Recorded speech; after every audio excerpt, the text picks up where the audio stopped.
We once believed creativity made us irreplaceable, unique, untouchable, but that illusion is fading fast. Welcome to episode 3 of AI Uncovered, the truth they won't tell you.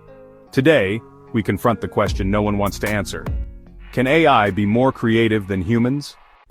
AI writes music, designs fashion, paints portraits, it even writes poetry that wins awards. But does that mean it's creative or just fast?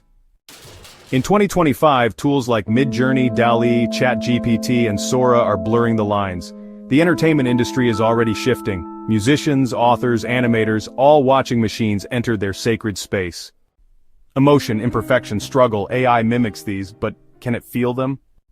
We value art not for perfection but for soul, for the story behind every brushstroke. Will we forget that in a world obsessed with speed?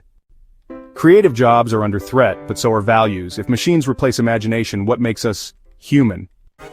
This isn't just about tech, it's about identity. Coming next in episode 4, the dark side of AI in media, how truth is being manipulated before your eyes.